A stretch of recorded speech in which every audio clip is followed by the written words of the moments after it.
Ամուսնացել ենք արդեն 2 տարի, օգոստոսի 7-ին կլռանա մեր 2 տարին, բնակվում ենք ստեղ 7 ամիս է,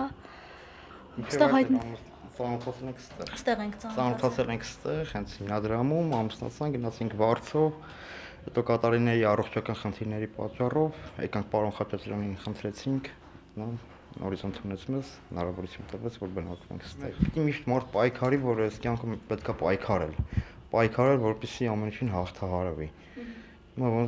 Եթե ամեն ինչ ոնց որ հուսահատվում ես, դա նշանակում է արդեն կորած մարդ ես լինում։ Սկսեցի աշխատել այստեղ, աշխատանքս էի գործել, սկսեցի այստեղ աշխատել, ուզեցի որ ապրեմ։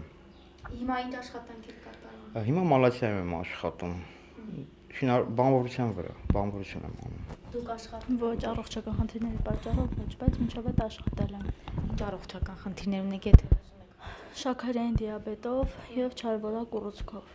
Վիրահատված եմ, քիմիոթերապիա եմ ստանում, ճառագայթում պետք է ստանամ։ Միանշակ իմ կյանքում շատ դժվարություններ ա եղել, ամեն ինչի մեջով էլ անցել եմ։ Շատ մարդիկ երևի գլուխ գովալ չլինի, իմ ապրած կյանքով հաստատ չեն ապրել։ Այն ապրումները, որ իմ առողջականի պատճառով ա եղել ու հիմա ես ոտքի եմ կանգնել, դա իմ համար մի հատ ուշ աշխարհ է, որ չեմ կարել նկարագրեմ։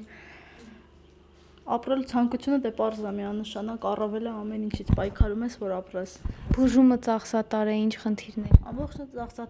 ծախսատար է նրանում, որ մենք Վարչով էինք բնակվում, էլ արդեն